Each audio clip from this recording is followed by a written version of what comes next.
नाम्ये तस्मै श्री गुरुवे नमः। नमो महावदन्याय कृष्ण प्रेम प्रदायते कृष्णाय कृष्ण चैतन्य नामने गौरतुषे नमः। हे कृष्ण करुणा सिंधो दीनबंधो जगतपते गोपेश गोपिका कांत राधा कांत नमोस्तुते।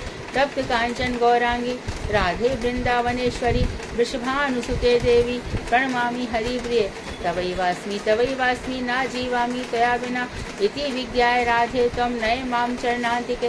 गुरुवे गौरचंद्राय राधिकायै तदालये कृष्णाय कृष्ण भक्ताय तद्भक्ताय नमो नमः। वांशाकल्पतरुवैश्य कृपा सिन्धुभ्येव च पतितानां पावनेभ्यो वैष्णवेभ्यो नमो नमः। श्री कृष्ण चैतन्य प्रभु नित्यानंद श्री अद्वैत गदाधर श्रीवासादि श्री गौर भक्त वृंद।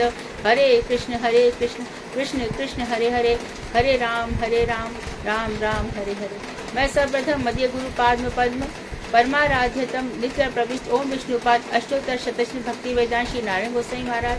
मध्य शिक्षा गुरु पद्म परमाराध्यतम नित्य प्रविष्ट ओम विष्णुपाद अष्टोत्तर शतश्री श्रीमद भक्ति वेदांत श्री वामन गोसाई महाराज के अभय चरणार बिंद में अनंत कोटि दंडवत प्रणाम ज्ञापन कर उनकी अहित कृपा की भिक्षा करती हूँ। मैं ग्रंथराज श्री चेतन शिक्षामृत तदय रचयिता ओम विष्णुपाद सच्चिदानंद श्री भक्तिविनोद ठाकुर के चरण कमलों में कोटि कोटि दंडवत प्रणाम कर उनकी अहित की कृपा की वांछा करती हूँ। मैं उपस्थित श्रोता मंडली वैष्णवी सभी के लिए यथा योग्य दंडवत वंदन अभिवादन करती हूँ। कहिए जरा निकालना क्रॉस। तो हम जीव के स्वभाव के विषय में पढ़ रहे थे चेतन शिक्षा में। जीव के स्वभाव के विषय में हम पढ़ रहे थे और उसमें हमने देखा कि जीव अपने स्वभाव को भूल गया है। पहले तो हमने पढ़ लिया था कि जीव का स्वभाव है प्रीति करना प्रेम करना, लेकिन हमने देखा कि जीव इतनी उलझनों में उलझा हुआ है। एक तरफ हम जहाँ देखते हैं कि जीव भगवान राधा कृष्ण की आराधना में या भगवान श्री राम की उपासना में लगा हुआ है, अपने जीवन को उद्धार कर रहा है। और वहीं हम देखते हैं कि एक जीव ऐसा भी है जो सब कुछ भूल भाल कर कैसे भी करके कुछ भी करके अपने जीवन को पालो उसमें लगा हुआ है। एक जीव सोच रहा है कि कुछ भी प्रयास करके मैं समाज को सुधार लूं, और एक जीव सोच रहा है कि कुछ भी मैं कह दवा करके मंत्री प्रधानमंत्री बन जाऊं, चाहे मुझे झूठ सच बोलना पड़े, चाहे मुझे कुछ भी करना पड़े। एक जीव सोच रहा है कि मैं डॉक्टर बन जाऊं। बहुत सुंदर भावना से जब बच्चे डॉक्टर बनते हैं तो पूछा आप डॉक्टर क्यों बनना चाहते हैं? कि भैया मैं रूरल अपलिट के ग्राम विकास के लिए जाना चाहता हूँ, मैं फिर इलाज करना चाहता हूँ।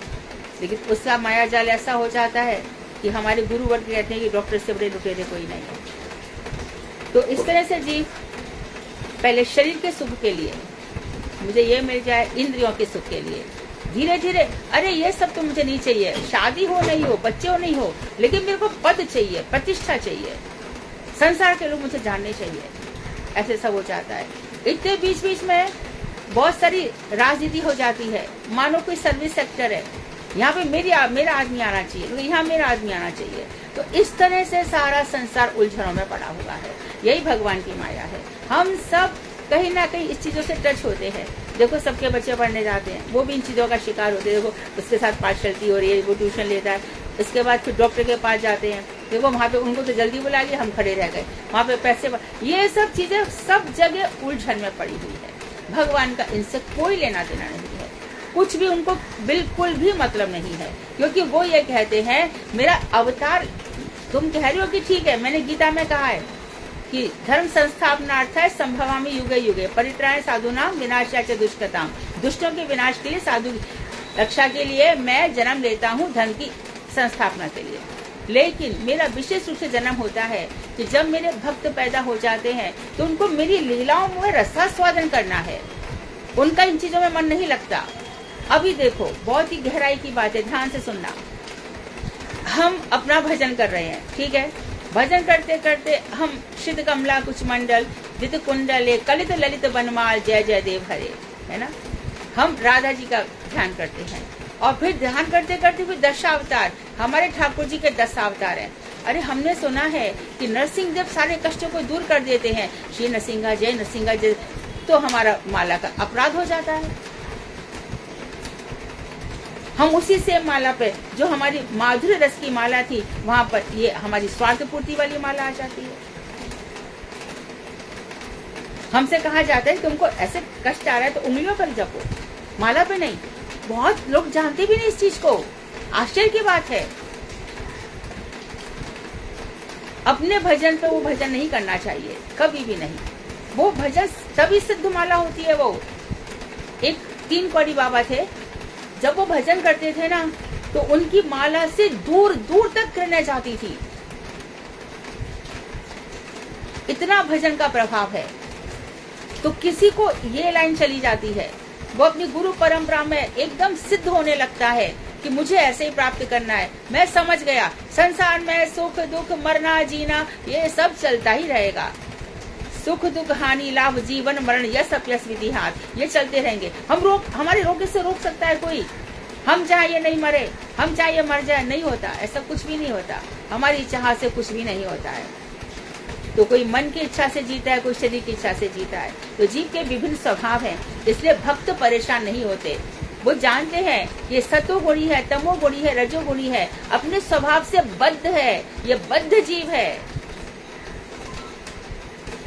मेरा भजन तो यहाँ से शुरू होगा, पहले श्रद्धा मेरी पूरी पक्की एकदम श्रद्धा होगा, और फिर भगवान ने मुझे साथ क्या कर दिया है, साधुओं का संग कर दिया है। अब मेरा जो भजन हो रहा है, हरे कृष्णा दीदी। हाँ। क्वेश्चन है, सॉरी दीदी, आप अभी कविता से हरे कृष्ण महामंत्र जपते हैं इस माला में, तो दीदी ने कल ही मुझसे क्वेश्चन पूछा था कि क्या हम माला पे राधा राधा नाम जप सकते, तो मैंने तो उनसे मना किया था। फिर वो जिद कर रही तो मैंने उनसे कहा कि नहीं तुम्हारा भाव है तो कर लो, तो दीदी उनसे मना कर दूं? बिल्कुल तुमने गलत कहा। तुम गुरु वर्गों के जो है ना अनुगत, वैसे ही करो कि हमारे गुरु वर्ग ने जो हमें मंत्र दिया है उसी से सिद्धि होगी। और बोले इस मंत्र में उनको समझाओ कि हरे कृष्ण जो महामंत्र है उनका अर्थ उनको बताओ कि यहाँ पर हरा राधा ही है। हरे कृष्ण, यही बताया था। हाँ ये बताओ।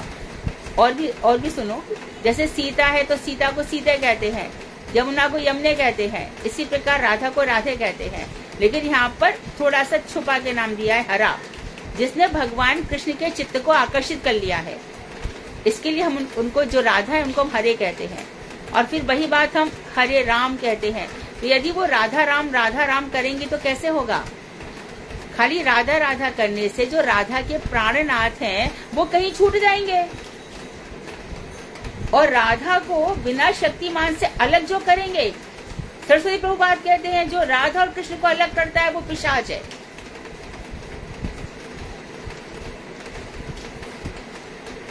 ये जो 16 अक्षर, 16 नाम और 32 अक्षर, ये कलयुग का मंत्र है, ये सिद्ध मंत्र है। 4 संप्रदाय हैं शास्त्रों के अनुसार। ये जो प्रचलन चल रहा है ना आजकल, राधे राधे राधे राधे करते रहो, इससे ये सब होगा। बोलो, साधु संग होगा, भजन क्रिया शुरू होगी, अनर्थ मिटेंगे, निष्ठा रुचि आसक्ति आएगी, भाव भक्ति आएगी। ये श्रेणियां तो कोई बता ही नहीं रहा है, इतनी सीढ़ियां हैं ऊपर चढ़ने के लिए। तुम ये सब बातें उनको समझाओ। राधा के प्राणनाथ तो भगवान श्याम सुंदर है ना, और श्याम सुंदर की प्रेयसी राधा जी हैं, और राधा के अनुगत्य में हम भजन कर रहे हैं। राधा जी से हम सीख रहे हैं। राधा आश्रय तत्व है, विषय तत्व नहीं है, तो राधे राधे हम कैसे जपेंगे? इस चीज को बताओ उनको। राधा विषय नहीं है, विषय भगवान श्याम सुंदर है। राधा आश्रय है, गुरु आश्रय है, नाम आश्रय है, ये सब आश्रय है। इनका आश्रय लेकर के संबंध भी क्या है? कृष्ण से प्रेम। कौन से कृष्ण से प्रेम? यशोदा नंदन से, वसुदेव नंदन से नहीं, द्वारका जी से नहीं, चक्रधारी से नहीं, 5 शंख जो बजा रहे हैं उनसे नहीं, उनसे हमारा कोई प्रेम नहीं है। गदाधारी से भी नहीं है। हमारा प्रेम है नंद नंदन श्याम सुंदर से। उनको छोड़ करके हम राधा नाम कैसे ले सकते हैं? शक्ति और शक्तिमान को कभी अलग नहीं करना है। ये सब उनको बता दो। दीदी तो जैसे प्रेमानंद प्रभु जी की आजकल जैसे बहुत वो कथाएं आ रही हैं, तो वो सबको यही बोलते हैं कि राधा राधा कहते हैं। देखो ऐसे बहुत आता रहेगा, ऐसे कोई भी होगा वो कहते रहेंगे। एक तो पहली बात 4 संप्रदाय हैं, संप्रदाय भी ना ये मंत्रा ते निष्फलाहा, लेकिन उनकी अपनी निष्ठा है, उनका अपना जीवन है, जो भी है वो, आप किसके विषय बात कर रहे हैं मुझे नहीं पता, उनकी अपनी निष्ठा है, अपना जीवन है। और हमारे वृंदावन विलासनी राधे हैं। हमारे गौर किशोर बाबा जी महाराज क्या गाते थे, तुम तो गाते हो ना, कानू मन मोहिनी राधे राधे, कानू मन मोहिनी राधे राधे, वृंदावन विलासनी राधे राधे, कोथाए गोमर। तो भगवान से अलग नहीं कर रहे उनको बिल्कुल भी। अलग शक्ति को करेंगे तो कैसे होगा बताओ, तुम ही बताओ। गोलोक धाम में भगवान श्री कृष्ण है और कल राधाष्टमी के दिन भगवान श्री कृष्ण के बाम अंग से किशोरी जी प्रकट हो जाएंगी रास मंडल में। और प्रकट होकर के जब वो देखेंगी इतने सुंदर है वो, तो वो स्वयं भी इतनी सुंदरी है। और वो भगवान श्री कृष्ण के लिए एकदम पहली सेवा उनको क्या आती है, मैं पुष्प चढ़ाऊं, उनको पुष्प चयन करके पुष्प चढ़ाऊं उनके, तो पुष्प चयन के लिए भागी है। और रास मंडल में प्रकट हुई इसलिए रा, और पैदा होते ही दौड़ी, प्रकट होते ही दौड़ी, तो राधा, इस तरह से उनका स्वरूप है। देखो भक्ति की श्रेणी होती है। तो दीदी अगर ऐसा होता तो अगर महाप्रभु कहीं भी हमारी चैतन्य चैतन्य में ऐसा कुछ मंत्र होता तो वो क्यों नहीं बता देते। महामंत्र क्यों प्रदान? हाँ, कलयुग का यही मंत्र है। चार ही संप्रदाय हैं बस। ये नए संप्रदाय प्रकट होते हैं तो क्या किया जाए बोलो। संप्रदाय भी ना ये मंत्राते निष्फलाहा, संप्रदाय से रहित जो मंत्र है वो निष्फल है। अब वो कौन से भाव में है, और वो अब जैसे कि एक चीज सुनो, अभी परसों तरसों गुरुदेव का लेक्चर आया ना बल्लभाचार्य जी के लिए, कि बल्लभाचार्य जी ने क्या किया था, पुष्टि मार्ग की स्थापना की, लालन की पूजा करी घर घर में, लेकिन जैसी चैतन्य महाप्रभु से मिले वैसे उन्होंने कहा मुझे राधा जी का स्वरूप बताओ, मैं युगल सरकार की उपासना करना चाहता हूँ। तो फिर वो गदाधर जी के पास गए। गदाधर, यह हमारी राधा जी हैं, गदाधर पंडित कहलाते थे, वो बड़े ज्ञानी थे। अब क्षेत्र संन्यास ले रखा था। क्षेत्र संन्यास का अर्थ है जो एक जगह होकर भजन करे। जब जब महाप्रभु वृंदावन जाते थे गदाधर जी कहते थे मुझे आपके साथ आना है, बोले नहीं आप क्षेत्र संन्यास में, बोले क्षेत्र संन्यास गया भाड़ में, मुझे आपके पास जाना है, लेकिन लेकर नहीं गए, क्योंकि राधा जी साथ में रहेंगे तो महाप्रभु जो विरह का अनुभव करने आए थे वो नहीं कर पाते। तो चैतन्य महाप्रभु ने जो अनर्पित चरिम चिरात करुणावतीर्णः कलौ, तो वो मंजरी स्वरूप जो दिया है उसका क्या होगा, स्वभक्ति श्रेयाम, अपनी भक्ति की शोभा दी है, तुम मंजरी बनो। और मंजरी का काम क्या है, युगल सरकार की सेवा की, मात्र राधा की सेवा। 4 प्रकार की सखियां है ना, स्वपक्षा, विपक्षा, तटस्था, सुहृदा। तुम वहां खाली राधा राधा करेंगी तो राधा जी, और राधा जी तो खोई हुई है कृष्ण में। राधा करती क्या ये तो बताओ क्या। अच्छा मानो हम राधा राधा कह रहे हैं और हमारी भव बाधा मिट रही है, परंतु मेरी स्वामिनी को प्रिय क्या लग रहा है वो कौन सोचेगा, फिर सेवा क्या होगी। राधा ठाकुरानी की सेवा करने के लिए जो उनके प्राणनाथ है भगवान श्री कृष्ण, तो निकुंज यो नो रति केली सिद्ध यह ह्याली वियुक्ति रपेक्षणीया तत्राति दाक्षादति बल्लवस्य वंदे गुरु श्री चरणारविंदम। निकुंज में, निभृत निकुंज में, निभृत निकुंज में राधा अकेले बैठेंगी बोलो। कुंज में सब बैठे हैं, सखा भी है सखिया भी है। अब आ जाओ निकुंज, निकुंज में 80 सखियां हैं, पंचायत नहीं है वहां पर। अब आ गया निभृत निकुंज, एकांत कुंज में, वहां राधा जी अकेले भटकेंगी, फिर खाली राधा राधा कहने से क्या हो जाएगा। ये बात सच है कि हम गौड़ीय वैष्णव राधा जी के पक्षपाती हैं।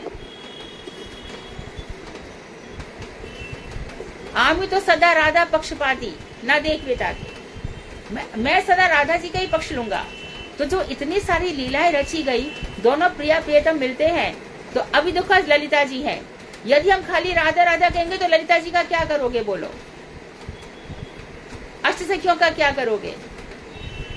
और ललिता जी भगवान श्री कृष्ण से मिलाती हैं, तो राधा जी से 27 दिन बड़ी हैं, राधा की गुरु हैं, और उनको सिखाती हैं अरे इस धूर्त से मत मिलना, ये कहाँ कहाँ भटक के आता है। तो उनकी बातों में आकर, हाँ बोलो। इनकी कृपा के बिना, सखियों की कृपा के बिना उनके दर्शन भी मात्र कुछ नहीं होगा। किसकी कृपा के बिना, सखियों की, ललिता विशाखा आदि सब। अगर हम और माला में वो 108 सखियां ही तो हैं।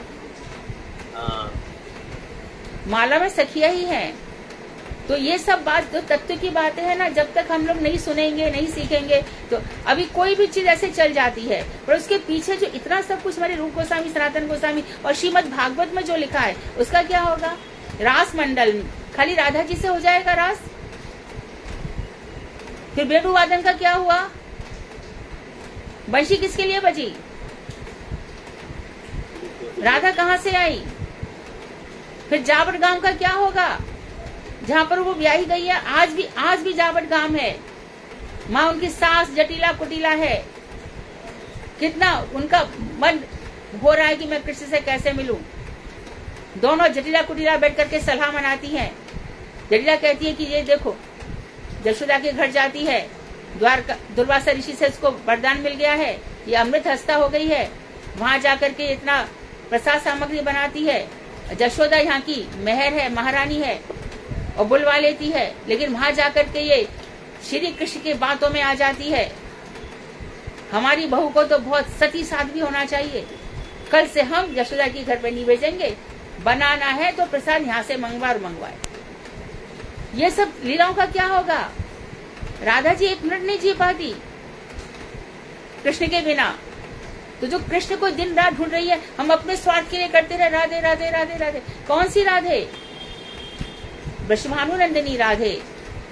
वृषभानु जी की बिटिया जो है वो मानवन वृषभानु में, मानगढ़, दानगढ़, विलासगढ़, माँ श्री कृष्ण विलास कर रहे हैं, माँ झूला झूल रहे हैं। उन सब लीलाओं का क्या होगा? तो इस टॉपिक पे हम बोले तो मेरे ख्याल से कितने महीने भी निकल सकते हैं। इसलिए इनको बताइए आराम से कि जो मंत्र दिया गया है कली संतरण उपनिषद में, और श्रीमन महाप्रभु ने आकर के ये मंत्र बताया है, और तो जो मंत्र मिला है आप उसी को निष्ठा पूर्वक भजन करो, मंत्र के प्रति अपनी निष्ठा रखो। पूरा जो महाप्रभु, श्रीमन महाप्रभु गंभीरा में बैठे हुए हैं और गीत गोविंद के पद गा रहे हैं, सुन रहे हैं, भावों में खोए हुए हैं। महावरी राधा जी कैसी है? विरहिणी राधा। तो विरह किसका है? वृंदावन में विरहिणी राधा है। महाप्रभु जब जगन्नाथ जी की रथ यात्रा होती है, महाप्रभु रथ खींच रहे हैं, कौन से भाव से? बोलो। ब्रज ले जाने के लिए। हाँ, गोपी भाव से, गोपी कृष्ण को ब्रज ले जा रहे हैं। तो इन सब बातों का क्या होगा बताओ? ये सब पूछो उनसे। है विरह की पीर भारी, छीजती जाती बिचारी। विरह में वो दिन पर दिन कमजोर होती जा रही है। अब यदि राधा राधा करे तो उद्धव प्यारी का क्या होगा बताओ? ये तो ब्रज की चीजें हैं सब। भ्रमर गीत किसके लिए गाया गया? गुरुदेव तो ये भी बोलते थे कि जैसे हम परिक्रमा में सुनते हैं राधे राधे श्याम मिला दे, राधे राधे, वो भी गलत है। बोलना है साहब। हाँ, वो भी गलत है। वो भी गलत है, वो भी गलत है। इसलिए राधा रानी की कृपा से जो मंत्र आपको मिले हैं उन मंत्र में निष्ठा रखो और श्रद्धा पूर्वक उन मंत्रों का जाप करो। उनसे ये सब प्रश्न पूछो।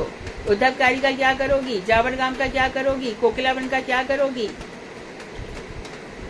ये निश्चित है, ये सही बात है कि हम राधा के अनुगत्य में कृष्ण को पाना चाहते हैं, लेकिन राधा विषय तत्व नहीं है, राधा आश्रय तत्व है। भोक्ता कृष्ण है, राधा भोक्ता नहीं है। राधा शक्तिमान की शक्ति है, उन दोनों को हम अलग नहीं कर सकते।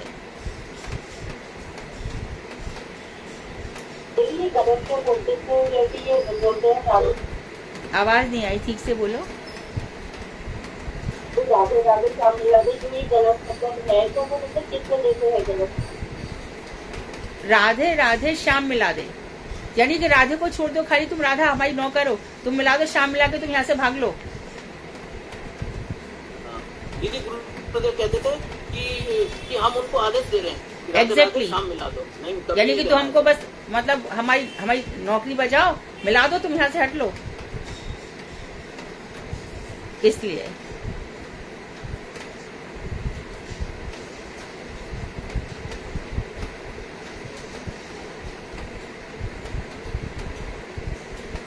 कहाँ पर थी मैं? 281 की लास्ट में पतंजलि मत करना था, अभी हमने जनवरी जब पता किया था। 281 पर आ गए। हाँ जी। 281 पे नहीं थे शायद, 281 पे नहीं थे, 280 पे थे। 280 पे, हाँ राइट। जीव का मोक्ष या ईश्वर की ईश्वरता इस मतानुसार नहीं है। हाँ, कल अपूर्व पे बात आ गई थी ना, तो अपूर्व क्या होता है, आज कल बताया था, संस्कार, प्रारब्ध, ये अपूर्व है। अपूर्व को कोई कोई कर्म का फल भी कहता है। तो जीव का मोक्ष या ईश्वर की ईश्वरता इस मतानुसार नहीं है। ये ना तो ये जो जैमिनी है, ना तो जीव के मोक्ष को मानते हैं, ना ईश्वर की ईश्वरता को मानते हैं। यह जैमिनी कृत पूर्व मीमांसा दर्शन का मत है। तो ये भी जीव के स्वरूप का अत्यंत विरोधी भाव है। वो ये कहते हैं कि कर्म ही जीवन चलाता है, कर्म के आगे और कुछ नहीं है। तो हर कर्म पे कर्म मनुष्य करता चला जा रहा है। वो भक्ति को नहीं मानते, ईश्वर को भी नहीं मानते, कर्म या अपूर्व को ही वो सब कुछ मानते हैं।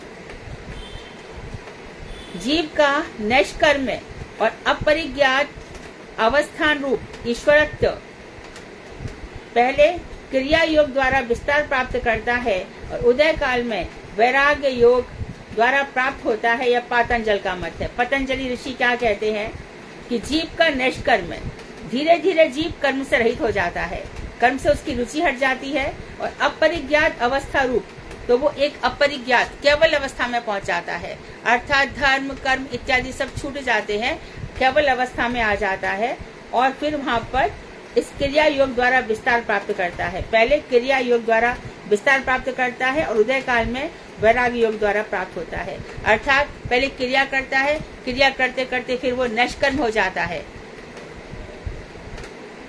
अर्थात कोई कर्म नहीं करता, कर्म क्षेत्र से पाप से पुण्य से ऊपर उठ जाता है और उसके बाद जब ये सब हो जाता है उसके बाद फिर उदय काल में उसको अपने आप ही वैराग्य हो जाता है। तो ये लोग देखो पतंजलि वाले हैं ना, योग पर बहुत ध्यान देते हैं और ये किससे मिल रहे हैं, सबसे पहले क्रिया योग से। कौन सी क्रियाएं इनकी, रेचक पूरक कुंभक, और ये आसन है, मूलासन है, मूलाधार चक्र है, नाभि चक्र है, मणिपुर चक्र है, सहस्त्रार चक्र है, ये इसको जगाने की कोशिश करते हैं। और धीरे धीरे फिर क्या होता है, क्योंकि अपने शरीर निष्ठ इतने हो गए, अपने शरीर को पूरा चक्र, शरीर की बड़ी भारी परिभाषाएं करते हैं, ये शरीर के चक्र पर हो जाते हैं। और आप चले जाओ, ये लोग माथे के बल पे चलते हैं और माथे के बल पे चलने का ये लाभ बताते हैं, स्मृति हो जाती है, आपको ब्रह्म का दर्शन हो सकता है, आपकी जो ये ब्रह्म शिखा है ये जागृत हो जाती है, मूर्धा जागृत हो जाती है। इस तरह से इनको फिर धीरे धीरे संसार से वैराग्य हो जाता है। लेकिन भक्त जन, गीता में भगवान ने कहा योग मेरी विभूति है, मेरा एक ऑपुलेंस है, यानी कि मेरे पास जैसे कि एक ये गुण भी है, ये गुण भी है, तो योग भी मेरा एक गुण है, लेकिन 64 गुणों में से इनमें एक भी नहीं आता। तो वो जो ऐसे सिर के बल पे चल रहा है तो वो कभी कभी त्रिकालदर्शी भी हो जाता है, वो बता सकता है कि तुम्हारा भविष्य ये हो सकता है, भविष्य सिद्धि होती है ना, अणिमा महिमा लगिमा, ये सब सिद्धियां होती हैं, तो वो बता सकता है। ऐसे व्यक्ति पानी के अंदर चले जाएंगे, 7 दिन बाद वापस आ जाएंगे। ऐसे व्यक्ति लंबी आयु भी प्राप्त कर सकते हैं। ऐसे व्यक्ति अपना पूरा शरीर को कंट्रोल कर सकते हैं, उनका मल मूत्र सब रोक भी सकते, स्तंभन क्रिया भी हो सकती है, कितनी ही क्रियाएं ये हो जाती हैं। तो पहले ये क्रिया योग इस प्रकार की अपनी क्रियाओं का विस्तार करते हैं और उसके बाद धीरे धीरे धीरे ये सब अपने आप को समेटने लगते हैं, उनको वैराग्य हो जाता है। लेकिन ईश्वर से कहीं भी इनको कोई प्रेम नहीं है। ये सब जो संत अभी जेल में है, जो संत पैसा कमा रहे, संत के नाम बनकर, है ना, ये सब इसी लाइन में आ जाएंगे, सारे के सारे।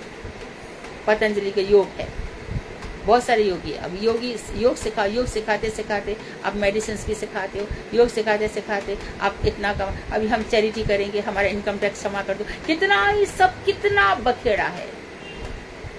और जिसने भगवान का एक बार भी सच्चे हृदय से शुद्ध नाम ले लिया, उसका ये सब छूट जाता है, वो इन सब के सिर पर पैर रख कर ऊपर गोलोक धाम में जाता है।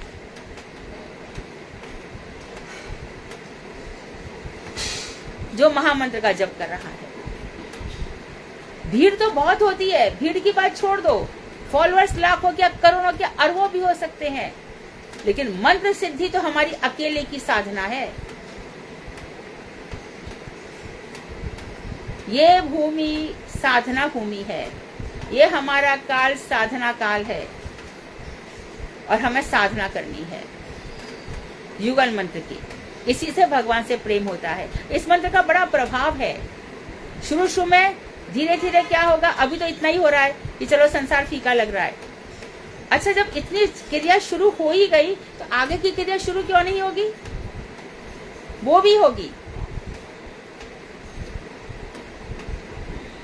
इसी जन्म में ही हो सकती है। सिंसियरिटी हो और सीरियसली हम भजन करें।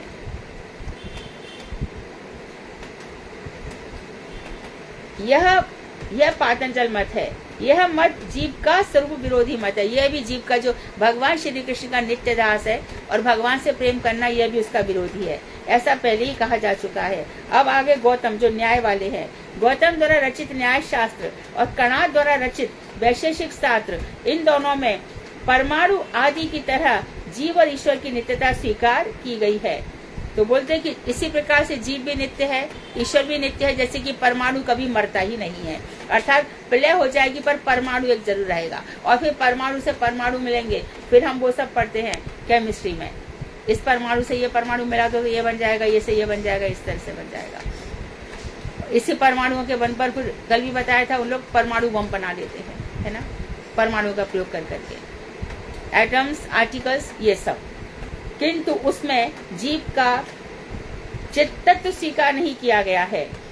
जीव को अणु कहा गया है, मन को भी अणु कहा गया है। उसमें जीव को लिंग स्वरूप बतलाया गया है। अर्थात मन, बुद्धि, चित्त, अहंकार, ये जीव का सूक्ष्म जो स्वरूप है, मन, उसको लिंग स्वरूप है। अर्थात सूक्ष्म शरीर जो है, मन, बुद्धि, चित्त, अहंकार तक जाते हैं। ये किसी न्यायिक ने मुक्ति को स्वीकार किया है।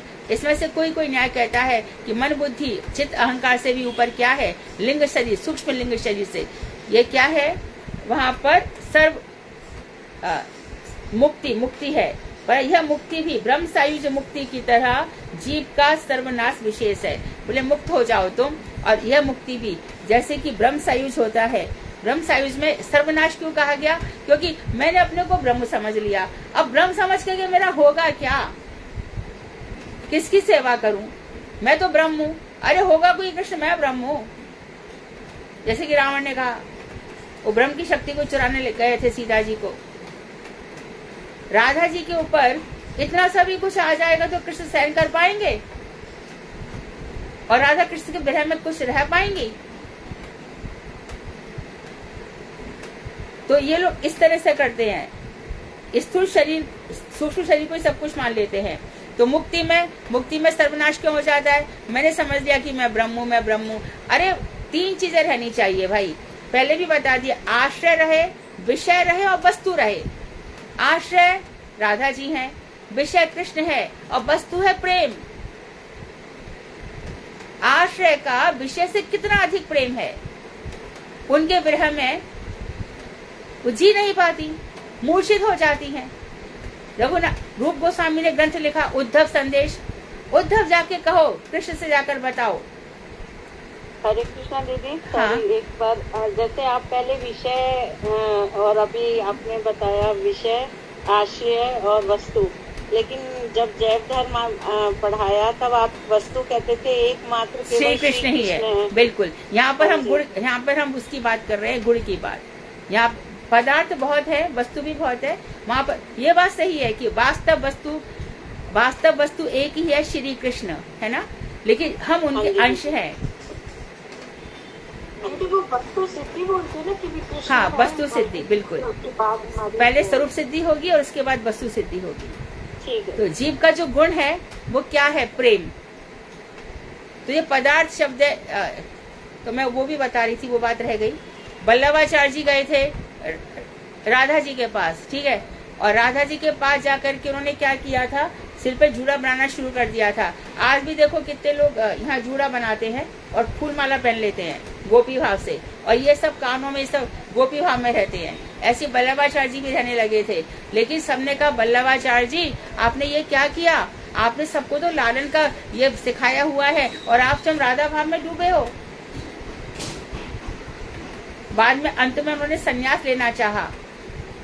फिर कुछ ऐसा कुछ वर्णन आता है कि जहाँ पे थे वहां पे कुछ आग लग गई, उसमें कुछ ऐसा कुछ वर्णन आता है।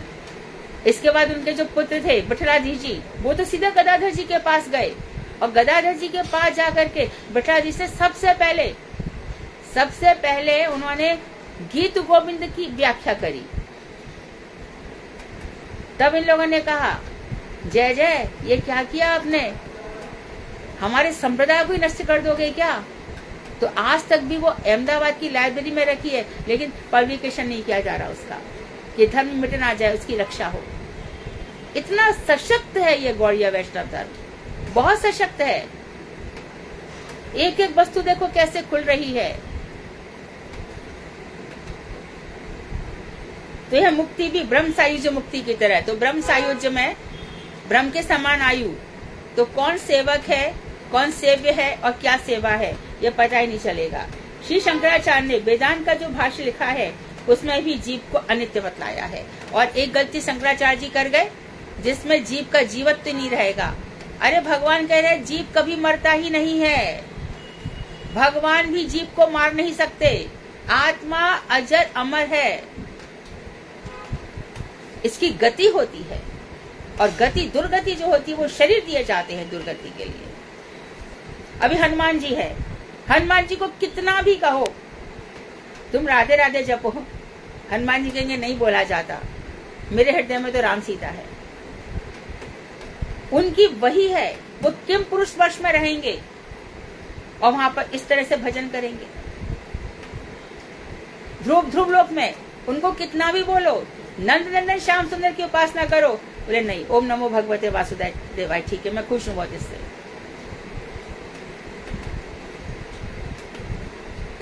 विश्व पितामह, उनसे कितना भी कहो कि कृष्ण तो वही है, तो उन्होंने जब दर्शन कर रहे हैं विश्व पितामह भगवान श्री कृष्ण के अपने अंतकाल में, और उस समय भी जब जैसी भगवान ने पहिया उठाया है और विश्व पितामह की तरफ भागे हैं, विश्व पितामह ने अस्त्र रख दिया। मेरी प्रतिज्ञा सत्य हुई, और सच पूछो तो आपने मेरी प्रतिज्ञा सत्य कराई है, लेकिन आपके जो मैं रक्त की बूंदे देख रहा हूँ आपके शरीर पर और आपके हाथ पैरों में ये रक्त की बूंदे, उसको देख करके मुझे याद आ रहा है कि रास मंडल में किस तरह से गोपियों ने आपके साथ नक्षत्र इत्यादि किया। और थोड़ी देर के लिए श्रृंगार रस आया, क्योंकि श्रृंगार रस तो कृष्ण का है ही ना, उसमें अधिष्ठित है, थोड़ी देर के लिए आया, लेकिन फिर भी क्या कहा, मैं हमेशा ही हमेशा से आपके पार्थ सारथी रूप का भजन करता आया हूँ, वही सिद्धि करता आया हूँ, और वही सिद्धि मुझे मिल रही है आज। तो भजन सिद्धि के लिए होता है, वस्तु सिद्धि, स्वरूप सिद्धि, मंत्र सिद्धि।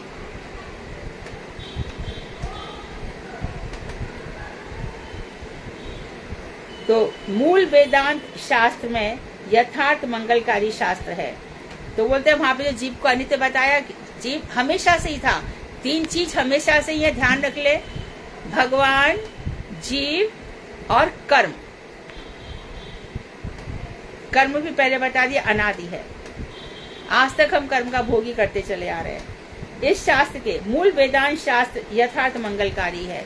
वेदांत पढ़ने से सारे मंगल होता है। वेदांत में सब कुछ, जो व्यास जी ने 565 सूत्र लिखे हैं, इसी से हमारे चक्षु खुलते हैं। इस शास्त्र के सभी भक्ति पोषक भाष्य है, उसमें जीव का शुद्ध स्वरूप विचारित हुआ है। वहां पे वेदांत शास्त्र में साफ कहते हैं कि जब जीव भगवान का भसते भसते, जैसे कि एक घोड़ा है एकदम नहा धो करके खड़ा हो जाता है, या शेर खड़ा हो जाता है, और उसके जो ये अयाल है ये सब झाड़ झुड़ के, इसी तरह से भक्त प्रपंच की तीनों सत्व गुण, तमोगुण, रजोगुण को छोड़ करके विशुद्ध सत्व में स्थापित हो जाता है। और जब फिर वो वसुदेव कहलाता है, या बिल्कुल विशुद्ध सत्व गुण है, और वहां श्री कृष्ण वहां प्रकट होते हैं।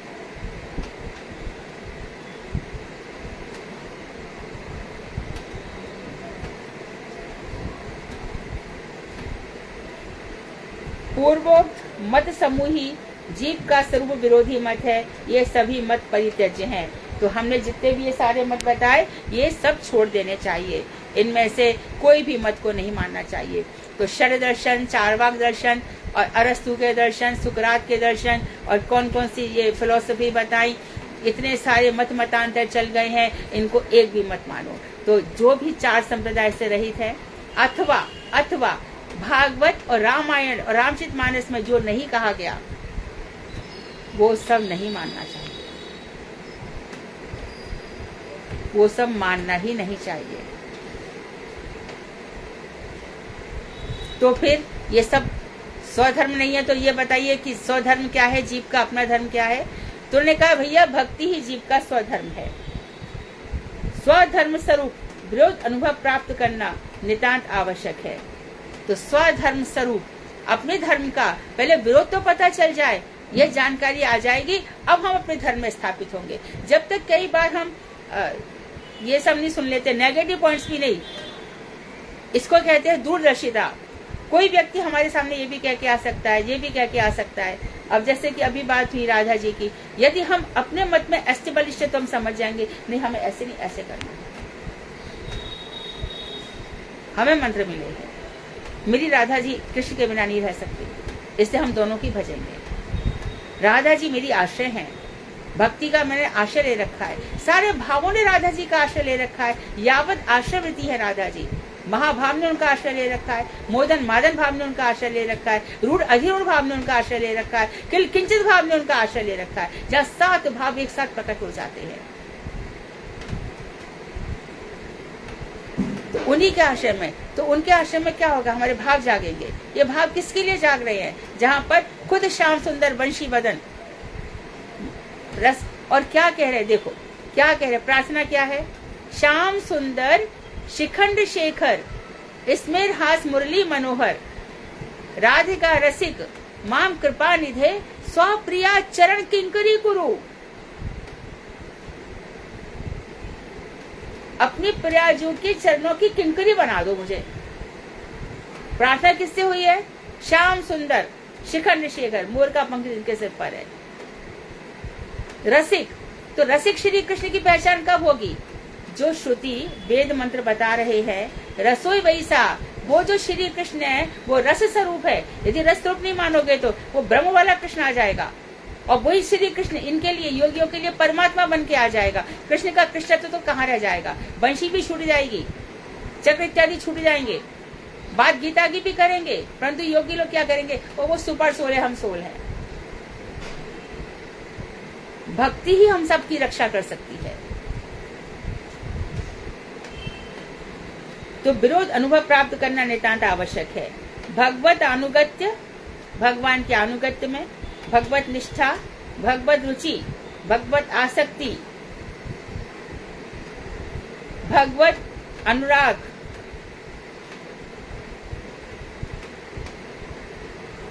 भगवत रति, रति प्रेम, भगवान से रति प्रेम, भगवत अनुराग, भगवत प्रीति, भगवत भाव आदि शब्दों के द्वारा भगवत भक्ति को लक्ष्य किया गया है।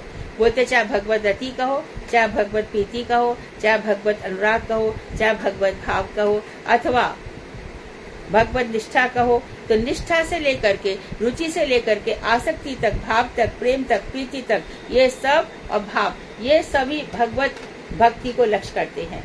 वही भक्ति जीव का स्वधर्म है, यही जीव का स्वधर्म है। तो सबसे पहले हमने जो विकर्म बताया, अकर्म तो कर्म नहीं करना, विकर्म जो करना चाहिए, जैसे कि अभी सब डिस्कस हुआ, विकर्म बुद्धि, कर्म बुद्धि, अयुक्त वैराग्य बुद्धि। अयुक्त वैराग्य किसको कहते हैं? युक्त वैराग्य होना चाहिए, यानी कि युक्त हो किससे? कृष्ण से जुड़े, इसको कहते हैं युक्त वैराग्य। बाकी सब फल्गु वैराग्य। मैं खाना नहीं खाया 4 दिन से, मत खा, क्या हो गया? बीमार लोग भी तो नहीं खाते, खाने खा के तो कौन सा हो गया? मुझे वैराग्य हो गया है, किधर से हो गया है? संसार से। तो राग तो हो कहीं पर, राग।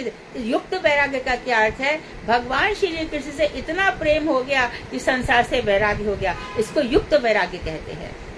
इसे यहाँ पर हमको सावधान किया गया कि अयुक्त वैराग्य नहीं। वैराग्य तो हुआ, पर कहाँ पे लगा? बाबा मौनी बाबा हैं, बाबा बात नहीं करते, लिख करके रहते हैं। तो बाबा क्या करते हैं? मौन रह करके, मौन रह करके सोचते हैं कि कौन से घर में जाए, आज रबड़ी मिल जाए। आज सोमवती अमावस्या है, मौनी बाबा है।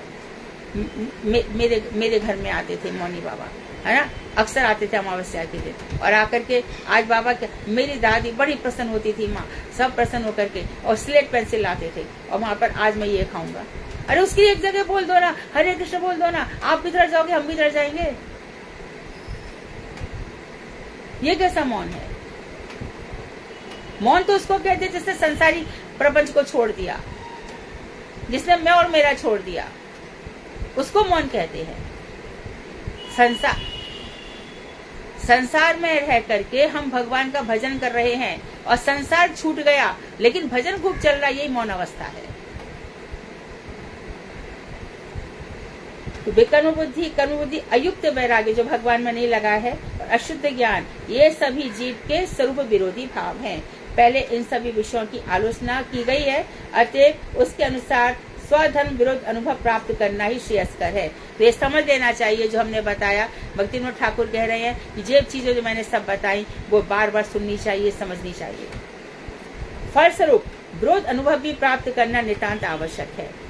तो विरोध का अनुभव हमें प्राप्त हो गया। अब भक्ति का क्या फल है यह पहले भी कह चुके हैं। भक्ति अर्थात स्वर्ग आदि भोग, मुक्ति अर्थात भगवान के समान लोक मिलना, साष्टी भगवान के समान ऐश्वर्य, सामीप्य भगवान का समीप मिलना, भगवान का रूप मिल जाना, और सायुज्य, ये 5 प्रकार की जड़ मुक्तियां किसी किसी के मतानुसार भक्ति के फल में परिगणित हुई है। कोई कहता है भक्ति का ये फल है, ये 5 प्रकार की मुक्तियां। भक्ति जिस मुक्ति का फल है, भक्ति शास्त्रों में उसे भक्ति नहीं कहा गया। अरे भक्ति का फल मुक्ति का फल भक्ति नहीं हो सकता है। भक्त में मुक्ति अपने आप हो जाती है। जो भजन कर रहा है उसकी मुक्ति हो ही गई। मुक्ति का फल भक्ति है, ये गलत है। भक्ति विनोद ठाकुर आगे कह रहे हैं, पूर्व कथित भक्ति के लक्षण अनुसार भक्ति में भोग इच्छा नहीं रहती।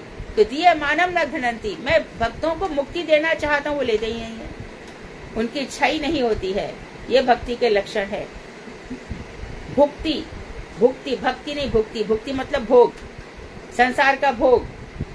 ये देखो कितनी गलत चीज है। अच्छा, सब्जी है, फल है, ये सब मैं इसलिए कहा रही हूँ कि मेरे शरीर को इसकी आवश्यकता है, ठीक है। भगवान ने कहा यथा आहार विहार, समय पर आहार करो, समय पर वॉकिंग भी करो, ये ठाकुर जी ने आज्ञा दी है। गुरुदेव से वॉकिंग के लिए जाते थे और गुरुदेव का 4 खंड भी निकले वॉकिंग विद द सेंट। अच्छा, ये सब है, ये करना ही चाहिए, अवश्य करना चाहिए। लेकिन भोग बुद्धि से ये मेरा ही हो जाए, ये स्त्री मुझे मिल जाए, ये बेटा मुझे मिल जाए, ये तो दूसरे शरीरों से अपना, ये भोग बुद्धि बहुत खराब है। ये मेरे लिए ऐसी प्रसाद की व्यवस्था कर दे, यहाँ मैं चले जाऊं, दावत हो जाए, अरे भाई आज क्या खिला रहे हो, आज आपके घर आ रहे हैं, हो गया काम। अरे भाई चल रहे हो क्या, सुना है बहुत अच्छी पिक्चर आई है, चलो देख लेते। ये सब भोग बुद्धि है, ये मनुष्य के जीवन का सर्वनाश कर देती है। दूसरों से हम खुशियां चाहते हैं, तो ये खुशी कितनी कैसी है, मन की खुशी है। सबसे ज्यादा दर्दनाक स्थिति जब होती है, एक व्यक्ति पिक्चर देखने जाता है, 2 घंटा, 2.5 घंटा, 3 घंटा कभी कभी तो खो जाता है, और नाटक की दुनिया में वहाँ अपराध भी दिखाए जा रहे हैं, वहाँ भोग भी दिखाया जा रहा है, वहाँ शारीरिक हलचल ऐसी दिखाई जा रही है, इतना ऊट पटांग सब कुछ दिखाया जा रहा है, और उसमें खो गए। 3 घंटा कहाँ चले गए। अरे शरीर का एक सांस तुम ले नहीं सकते हो। हमारे यहाँ पे जब शिवसेना के बाल ठाकरे जी जब जा रहे थे, तब घोषित नहीं किया गया, क्योंकि पता था लोग सह नहीं पाएंगे, घोषित नहीं किया गया। 5 दिन तक इसी प्रकार से धीरूभाई अंबानी का भी हुआ। तो शरीर का जो भोग है, शरीर से ऊपर उठने की बात है। तो यहाँ पर बता रहे हैं कि भोग इच्छा जो है वो बहुत, दूसरों से भोग की प्राप्ति बहुत गलत है, बहुत ही गलत है।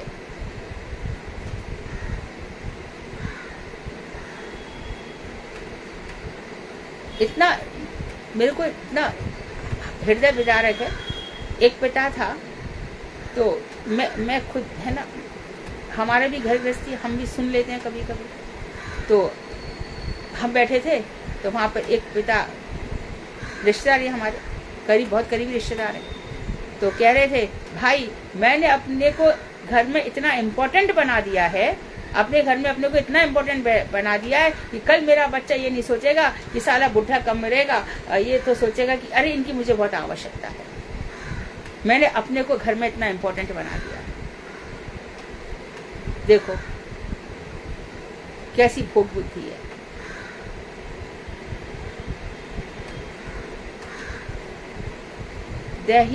दैविक भौतिक तापों से त्रस्त मानव क्या सोच रहा है? भगवान का भजन करना चाहिए। 80 वर्ष की उम्र है, 82 वर्ष की उम्र है, और इस तरह से तुम्हारा वचन आ रहा है। स्वार्थ, बालक को पैदा करके बालक से भी स्वार्थ का संबंध है। पग पग पर आप कहीं भी, ये तो एक दो उदाहरण है ना, आप हम हर दिन तो कोई ना कोई उदाहरण होता ही है। आप स्वयं देखो ना अपने चारों तरफ, बिना स्वार्थ के कोई किसी से बात नहीं करता।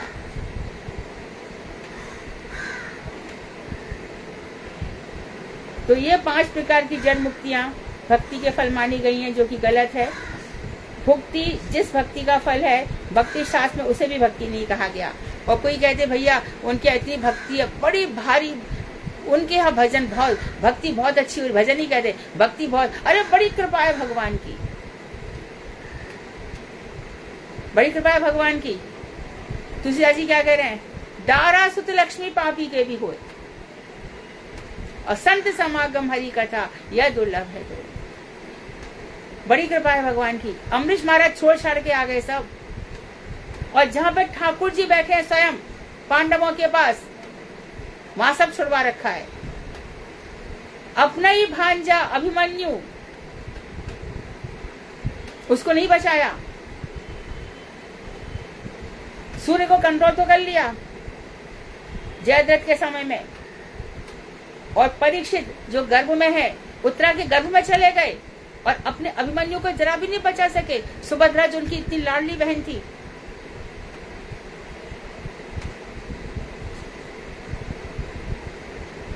दिखाने के लिए गए। जब शांति दूत बनकर जा रहे थे कि चलो मैं शांति दूत बन के जाता हूँ, द्रौपदी ने उनको आश्चर्य से देखा, क्या कर रहे हो आप? द्रौपदी को बोले तुम शांत रहो, वो मानने वाला थोड़ी है, ये युद्ध होके ही रहेगा, वो कभी नहीं सुनेगा। कह दिया ना, सुई की नोक के बराबर भी जमीन नहीं दूंगा। और हम समझते हैं दुर्योधन की मेवा त्यागी साग विदुर घर खाए हो। और विदुरानी जी भी कैसी है, रास्ते में विदुर जी मिल गए, विदुर जी मिल गए हैं। अब भगवान को देख लिया कि चलो कुछ तो लेके चलो घर में। तो विदुर जी जो साक्षात यमराज हैं, वो इतना सादा जीवन जी रहे, दासी पुत्र बनकर आए। ये भगवान की लीला नहीं है तो क्या है? भक्त लोग इन्हीं लीलाओं पे जीते हैं। सुदामा भी इसी प्रकार से रह रहे थे, परंतु उनकी पत्नी सुशीला बार बार कहती थी, इतना ऐश्वर्य जाते क्यों नहीं हो? तो क्या जवाब दिया? क्या जवाब दिया उसको? शिक्षक हो सिगरे जग को तियता को कहा अब देत है शिक्षा। जय तप के परलोक सुधारत, संपत्ति के तिनके नहीं इच्छा। मेरे ही हरि के पद पंकज, 12,000 ले देख परीक्षा। और को धन चाहिए बाबरी, बामन को धन केवल भिक्षा। बामन को धन केवल भिक्षा, बामन को धन केवल भिक्षा। क्यों चाहेगा? तुलसीदास जी पैसे का क्या करेंगे? सूरदास क्या करेंगे? मीरा क्या करेंगी? रहीम रस खान क्या करेंगे? महाप्रभु क्या करेंगे? षड्ऐश्वर्यशाली। और सबको दिखा रहे हैं, 9 पहरिया भाव में दिखाया, जिसको जो दर्शन करना है कर लो। और कैसा सादगीपूर्ण जीवन जिया। तो इसलिए यहाँ पर बताया गया कि जो भोग है बहुत समझते हैं, और ये भोग बुद्धि वाले बड़े पाप करते हैं। देखो श्रीमद् भागवत का 14वां अध्याय निकालो। नल कुंवर मणिग्रीव को जब शाप दिया है, तब नारद जी ने धन की कितनी निंदा करी है। धन मनुष्य को पापी बना के रख देता है। एक सेठ होता है ना, एक सेठ 1 मील का सेठ होता है, चलो उसकी साल का मान लो 5 करोड़ कमाता है। लेकिन यदि किसी के पास उसने 50,000 तो दूर की बात है, अरे तो बस 5,000 है ना, सबका हड़प देना चाहता है। तो इतने लोगों का जो इसमें शास्त्र में लिखा है, इतने लोगों का जो मन की जो दुख है, कभी खाली नहीं जाती है, कभी खाली नहीं जाती। तो जिस धन से हम इतने प्रभावित होते हैं ना, वो धन तो ठाकुर जी के चरणों में ऐसे ही मिल जाता है, लेकिन भक्त स्वीकार नहीं करते। अरे चींटी भी तो भगवान के यहाँ पर भूखी नहीं मरती। तो ये भोग इच्छा बता दिया उन्होंने, पूर्व कथित।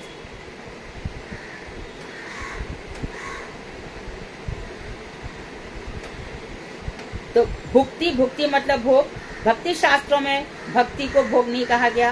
पूर्व कथित भक्ति के लक्षण अनुसार भक्ति में भोग इच्छा कदापि नहीं रहती। भक्ति वालों की भोग इच्छा मर जाती है। अब तुम खुद ही समझ लो, कौन साधु है, कौन संत है, किसके अंदर भोग की इच्छा है, क्या है। चारों तरफ मठ का निर्माण होना चाहिए। हमारे इतने मठ बनने चाहिए, हमारे इतना। अरे जितने मठ है पहले उनको तो संभालो। तब प्रभुपाद जी कह रहे हैं, हम प्रभुपाद जी की दिन रात कथा सुनाते हैं ना, प्रभुपाद जी कहते हैं हम ईंट पत्थर के लकड़ी के कारीगर बनने नहीं आए हैं।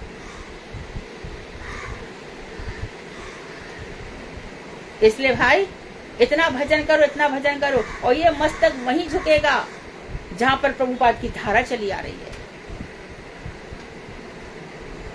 क्या ज्ञान प्राप्त नहीं कर रहे हैं हम? हमारे उन लोगों ने क्या नहीं बताया? फिर अपने को अपूर्ण क्यों रहने दें? इनकम्प्लीट बन के नहीं रहना है। तो भक्ति में भोग की इच्छा नहीं रहती।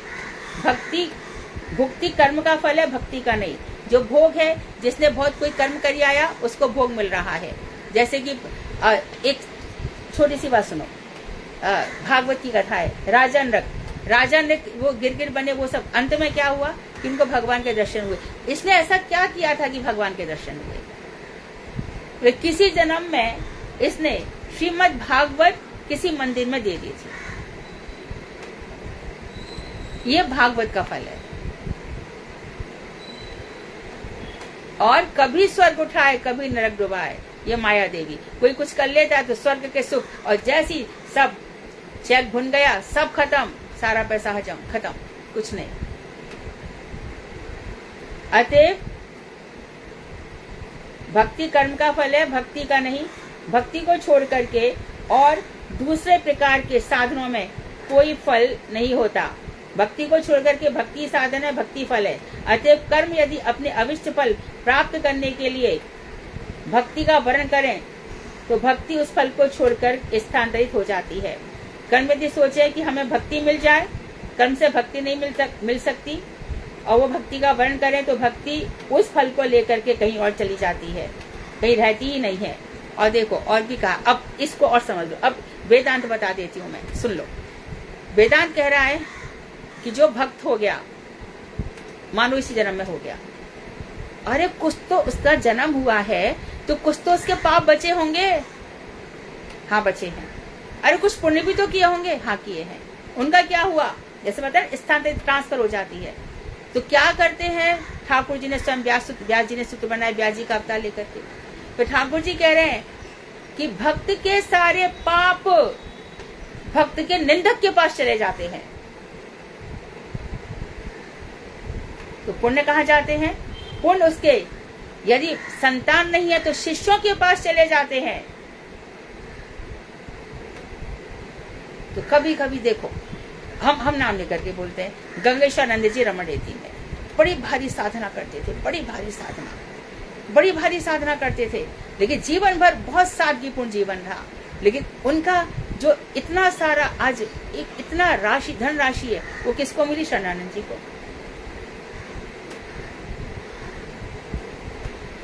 पिता पूरे जीवन बड़ी मेहनत करता है, और बस बाद में फिर LIC के चेक आ रहे हैं और पेंशन कुछ आ रही है। चलो पेंशन तो बनने के साथ, और जितना सब वैभव आ रहा है, यहाँ दिया था वहां दिया था, सब लौट के आ रहा है, एफडीज बन रही है, नॉमिनेशन हो गया है, वो सब बच्चों को मिल जाता है ना।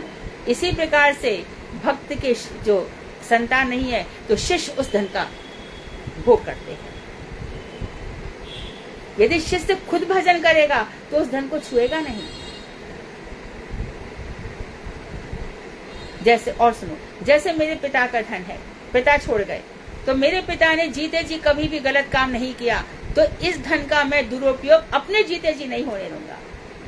ये मठ मंदिर मेरे गुरुदेव ने बनाए हैं। इस मंदिरों की मैं नया मठ बनाऊं ना बनाऊं, पर इन मंदिरों की सेवा करना मेरा कर्तव्य है। ये मठ बने रहने चाहिए। ये कहाँ सोचता है कोई? और ये सब तो यहाँ पे ये लिखा हुआ है। तो आप शास्त्र सम्मत नहीं हो तो आप शास्त्रों की बात करते कैसे हो? फिर शास्त्रों के हिसाब से चलो। ये हमारे लिए तो लिखा गया है सब कुछ। तो भुक्ति को कर्मफल कहना ही वैज्ञानिक मीमांसा है। तो जो कर्म मिल रहे हैं वो सब कोई अच्छे कर्म कर आया, पुण्य कर्म, वो भोग कर रहा है। और जैसे कर्म का भोग खत्म हो जाएगा वो फिर वहीं पे जमीन पे आ जाएगा। अविद्या ही जीव का बंधन है। इसको पाप पुण्य को क्या कहा गया? अविद्या। ये मनुष्य को बांध देती है। तो एक जो पुण्य है वो सोने की जंजीर है और जो पाप है वो लोहे की जंजीर है। क्योंकि धन आता है बहुत सारे पाप लेकर के आता है।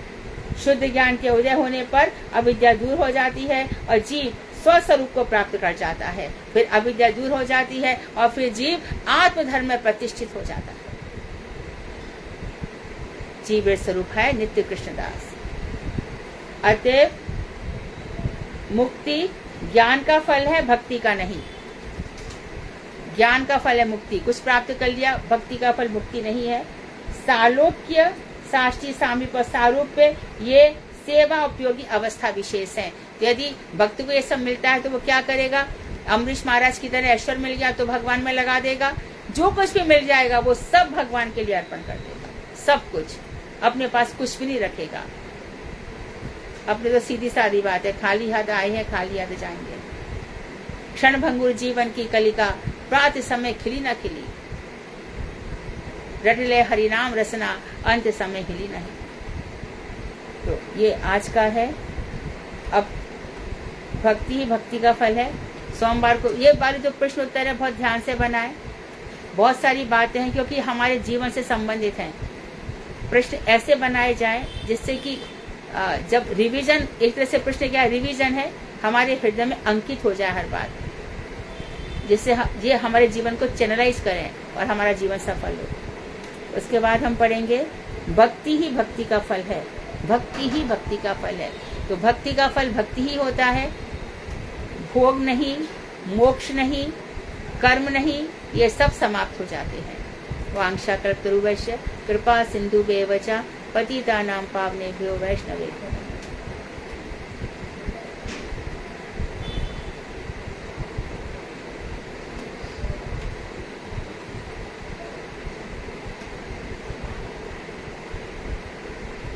हरे कृष्णा दीदी। हाँ। आप प्लीज थोड़ा सा ये बता दीजिए, हमारे गौड़ीय संप्रदाय में राधा रानी का जो महत्व है। हम राधा दास्यम है तो हम क्यों हैं, इसके बाद थोड़ा सा क्योंकि राधा जी जैसे भगवान की सेवा कर रही है ना अपने प्राणनाथ की, तो उन्हीं के राधा जी की किंकरी बन के, राधा जी का दास बन करके, उनके जो प्राणनाथ हैं, हम भगवान श्री कृष्ण उन दोनों की उपासना करेंगे राधा जी के अनुगत्य में, राधा जी की दासी बनकर। जो राधा का कृष्ण से प्रेम है हमारा भी वैसे ही होगा। राधा दास से क्या है? राधा जी तो भगवान श्री कृष्ण से प्रेम करती है, निकुंज में है, तो राधा जी की कृपा से वो निकुंज में अधिकार मिल जाएगा। ये राधा दास से है, युगल सेवा में अधिकार प्राप्त हो जाएगा।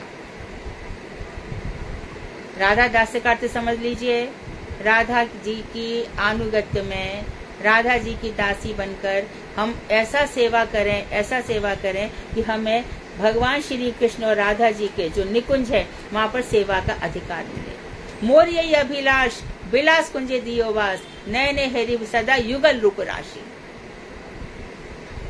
अपनी आंखों से युगल रूप को मैं देखूं, यही राधा दास। राधा जी के अनुगत्य में उनके जैसी सेवा करना, वो हर प्रकार से, हर भाव से, हमारे हर भाव राधा जी का। रूप मंजरी क्या करती है? राधा जी के अनुगत्य में भगवान श्री कृष्ण की। तो ये दोनों युगल राशि है, इनके लिए हम करेंगे। राधा दास का मतलब ये नहीं है कि कृष्ण को छोड़ करके राधा जी के दास बन गए। राधा कर क्या रही है? पहले ये सोचो, राधा जी करती क्या है, राधा जी का स्वरूप क्या है। सच्चिदानंद भगवान श्री कृष्ण की आनंद इलादनी शक्ति है। खाली सत्वचित परमात्मा की हम उपासना करेंगे, आनंद हटा देंगे तो गड़बड़ हो जाएगा, और खाली आनंद लेंगे सत्यचित नहीं लेंगे तो गड़बड़ हो जाएगा। दोनों को सत्यचित आनंद स्वरूप की करना है। तो आनंद स्वरूप राधा जी है।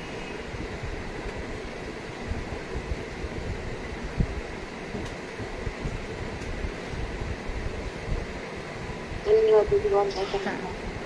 समझना पड़ेगा, भजन करना पड़ेगा, इतना आसान नहीं है समझना। थोड़ा भजन करो, कर रहे हो और करो, कर रहे हो, सब कर रहे हो। ये तो एक क्लास में जब ना इतना आसान नहीं था, ये बहुत कठिन क्लास है, लेकिन ये बड़ी कृपा वाली क्लास है।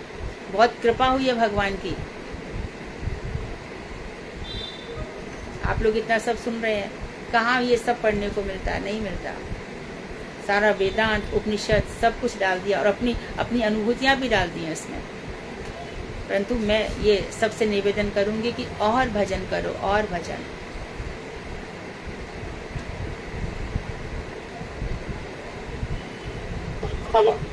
हाँ। दीदी गौड़ीय संप्रदाय का तो यही वैशिष्ट है। गौड़ीय संप्रदाय का यही विशिष्ट है ना दीदी, जो हाँ। हमें ये सारी चीजों का मतलब कथा और हर साधु संगम में ये चीजें सारी हाँ। चीजें सुनने को मिलती है। ये जो शास्त्र और ये लिखे है ना, हमारे- ये और कहीं नहीं मिलते, किसी भी संप्रदाय में नहीं मिलते, कहीं भी नहीं। हाँ।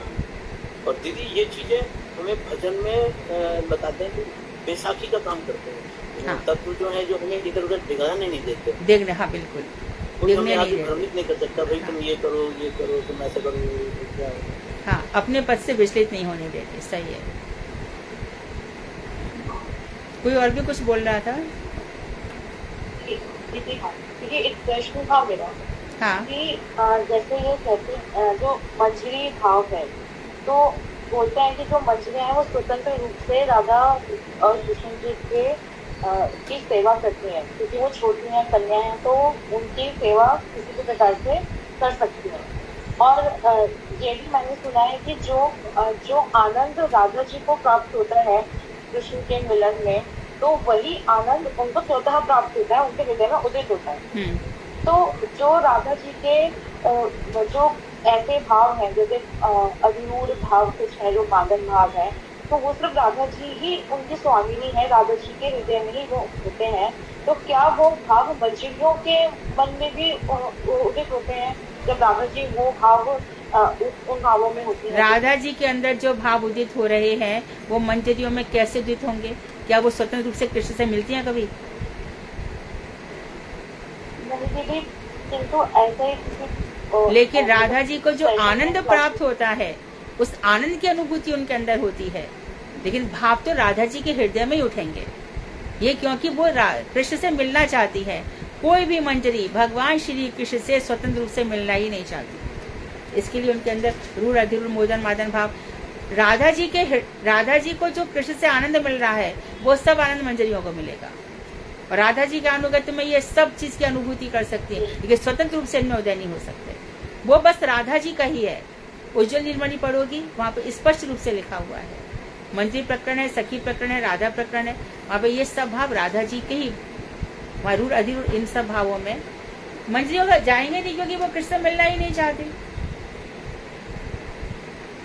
राधा जी विचलित होती है, विकल होती है, लोग कोशिश करती हैं कि उनको मिलाया जाए। गुरुदेव रमण मंजरी है, उनका यही प्रयास रहेगा कि दोनों का रमण है।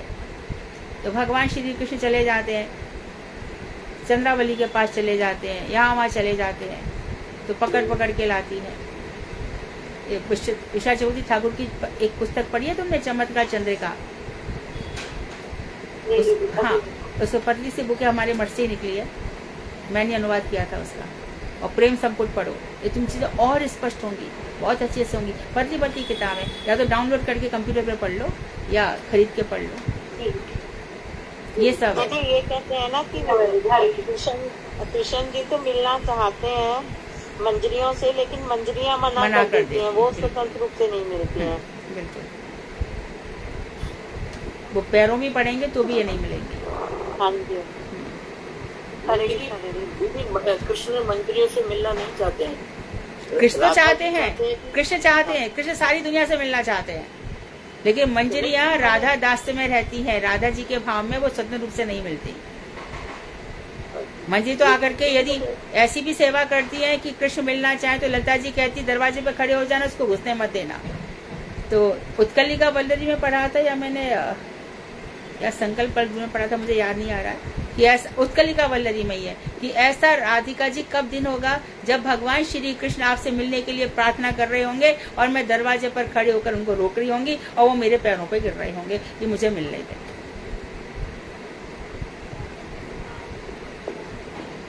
दीदी ऐसा भी सुना था जैसे मंजरियाँ इतनी सेवा करते हैं तो राधा जी भी चाहते हैं कि मंजरियाँ कृष्ण को मिले, तो अगर उनको किसी बहाने से भेजते हैं कि ये पुष्पमाला कृष्ण को दे आओ, ये दे आओ, तो मंजरी कहती हैं बकुल माला को अक्सर भेजती हैं वो, और कृष्ण से मिलना चाहते हैं पर वो मना कर देते हैं। हाँ, तो वो कहते हैं कि हम देखो राधा जी हमारा कोई ऐसा कृष्ण से मिलने का कोई वो नहीं है, लेकिन आपके प्रेम भाव को देखते हुए हम ये माला देना उनको सेवा करके आ जाते। ठीक है, सेवा करते हैं। हरे कृष्णा दीदी, दंडवत प्रणाम। दीदी ये लास्ट वाला लाइन थोड़ा सा दोबारा से मुझे बता दो। क्या है? जो मुक्ति ज्ञान का फल है, भक्ति नहीं, ये सालोक्य, सस्ती और सामर्थ्य और स्वरूप सेवो योगी अवस्था से विशेष है। ये मेरे को थोड़ा, ये अवस्थाएं हैं, ये जो भक्ति की अवस्थाएं ना, ये सब जो ये 5 प्रकार की मुक्ति हैं, ये सेवा के लिए उपयोगी हैं। अर्थात ऐश्वर्य मिल गया तो भगवान श्री कृष्ण की सेवा हो जाए, भगवान श्री कृष्ण का सामीप्य मिल गया तो भी उन्हीं की सेवा के लिए, खुद के भोग के लिए नहीं है। अच्छा, ये 5 चीज हाँ। यानी कृष्ण की सेवा के लिए होनी चाहिए, हाँ। अपनी खुद के लिए नहीं। भोग के लिए नहीं। हाँ, ठीक है।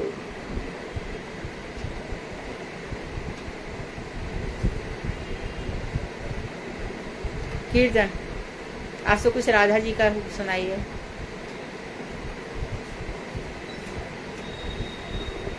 ललिताष्टकम।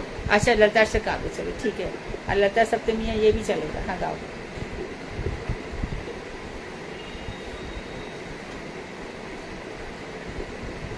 देवी गुणेषु ललिता ललिता नमामि, देवी गुणेषु ललिता ललिता नमामि, देवी गुणेषु ललिता ललिता। आज माधवी कहाँ है? माधवी कहाँ है? वो नहीं है? वो नहीं है। हाँ, तो उनको भी बोलो, वो भी संग में गाएगी। ललिता नमामि, देवी गुणेषु ललिता ललिता नमामि, राधा मुकुंद परसन्नवाधर्मबिन्दु, निर्मज्जनोपकरणीकृतदेहलक्षा, पूर्वंगसोहरनिशेषवशात्प्रगलभा, देवी गुणेषु ललितां ललितां नमामि, देवी गुणेषु ललितां ललितां नमामि, देवी गुणेषु ललितां ललितां नमामि, रागा सुधा किरण मंडल कांति दंडे, वक्तश्रियं चकित चारु चमूर नेत्रां, राधा प्रसादां विधान कला प्रशीतां, देवी गुणेषु ललितां ललितां नमामि, देवी गुणेषु ललितां ललितां नमामि, देवी गुणेषु ललितां ललितां नमामि, लास्योलसत्तुदर्शत्रुपतत्रिचित्र पट्टशुभांगरं कञ्चुकी काञ्चिताङ्गी, गौरजनारविनिलयन गौरिमाणं, देवी गुणेषु ललितां ललितां नमामि, देवी गुणेषु ललितां ललितां नमामि, देवी गुणेषु ललितां ललितां नमामि, तूते ब्रजेन्द्र तनये तनु सुष्ठवाम्यं, मा दक्षिणा भव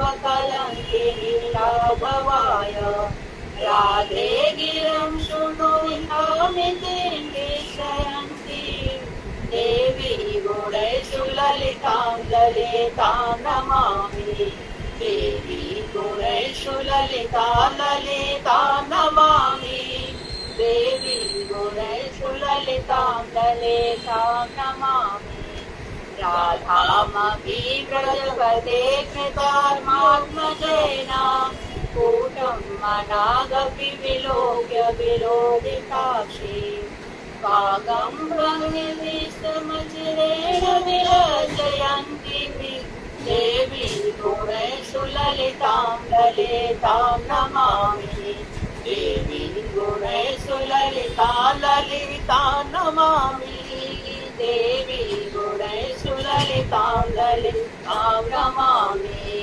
वात्सल्य वृन्दवसति पशुपालराज्ञा सख्यानुवेक्षण कलासु सखीना राधावलावरज जीवित नित्यचेतां देवी गुणेषु ललितां ललितां नमामि देवी गुणेषु ललितां ललितां नमामि देवी गुणेषु ललितां ललितां नमामि या कामपि व्रजकुले वृषभानुजाया तेष स्वपक्ष पदवी मनोरोधमाना सत्यस्तदिष्टधनेन कृतार्थयन्ति देवी गुणेषु ललितां ललितां नमामि देवी गुणेषु ललितां ललितां नमामि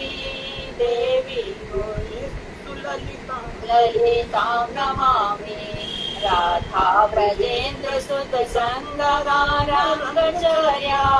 पर्या विनिश्चित गति मतिलोत्सवेभ्या तां गोकुल प्रिय सखी निपुणं ममोक्त्या देवी गुणेषु ललितां ललितां नमामि देवी गुणेषु ललितां ललितां नमामि देवी गुणेषु ललितां ललितां नमामि नन्दनमूनि ललिता गुणलालितानि पद्यानि य पठति निर्मल दृष्टिरष्टो प्रीत्या विकसति जनम निज वृन्दमध्ये कमकीर्तितापति कुलोज्ज्वल कल्पवल्ली देवी गुणेषु ललिता ललितां नमामि देवी गुणेषु ललिता ललितां नमामि देवी गुणेषु ललिता ललितां नमामि देवी गुणेषु ललिता ललितां नमामि जय ललिता सखी जय ललिता सखी ललिता सखी जय ललिता सखी जय ललिता देवी जय ललिता देवी ललिता देवी जय ललिता देवी। बहुत सुंदर बहुत बहुत बढ़िया। दीदी एक ब्रज का गीत और है। हाँ गाओ गाओ।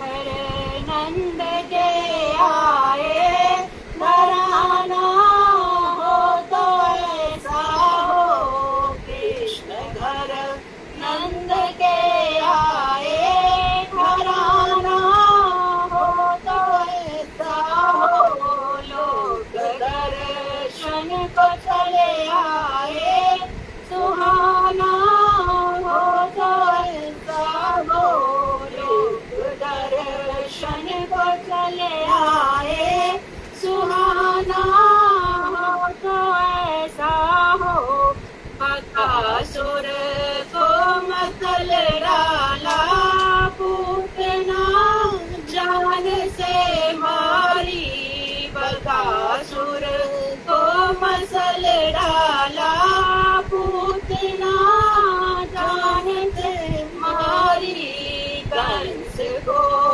केस से खींचा खिलाड़ी हो तो ऐसा हो कंस को केस से खींचा खिलाड़ी हो तो ऐसा हो कृष्ण घर नंद के आए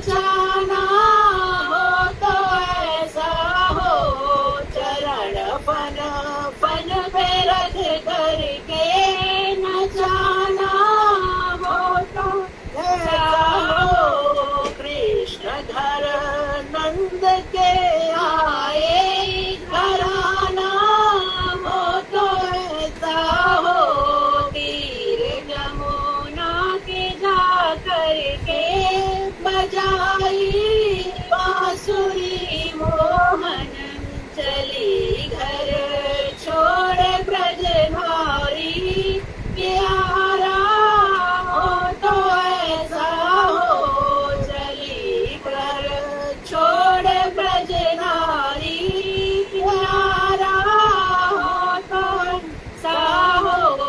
कृष्ण घर नंद के आए घराना हो तो ऐसा हो, रचाया रास कुंजन में बना कर रूप मन मोहन, देव दर्शन को चले आए दिधारा हो तो ऐसा हो, देव दर्शन को चले आए दिदारा हो तो ऐसा हो। कृष्ण घर नंद के आए घराना हो तो ऐसा हो, चले गोकुल से जब मथुरा नहीं फिर लौट कर आए, सखी रोती रही वन में नियारा हो तो ऐसा हो, सखी रोती रही वन में नियारा हो तो ऐसा हो। कृष्ण घर नंद के आए घराना हो तो ऐसा हो, पूरी चारावती जाकर महल सोने के बनवाए, हजारों रानियां ब्याही पसारा हो तो ऐसा हो, कुरु पांडव लड़े रण में दीन अर्जुन की करवाई, बचाई लाज द्रौपदी की सहारा हो तो ऐसा हो। कृष्ण घर नंद के आए घराना हो तो ऐसा हो, उतारा भार भूमि का सिधाए लोक को अपने, ब्रह्मानंद दुनिया से नियारा हो तो ऐसा हो। कृष्ण घर नंद के आए घराना हो तो ऐसा हो। हरे कृष्णा जी। हरे कृष्ण। अच्छा था, अच्छा था, बहुत बढ़िया था। मुझे लगा कुछ राधा जी का भी नेक्स्ट टाइम पे राधा जी की बधाई गाना। वांछा कल्पतरु वैश्य कृपा सिंधु वेवचा पतितानां पावनेभ्यो वैष्णवेभ्यो नमो नमः। कल बहुत अच्छे से राधा जन्माष्टमी मनाएंगे, पूरे हृदय से उत्साह के साथ, जोश के साथ। हरे कृष्णा दीदी, धन्यवाद।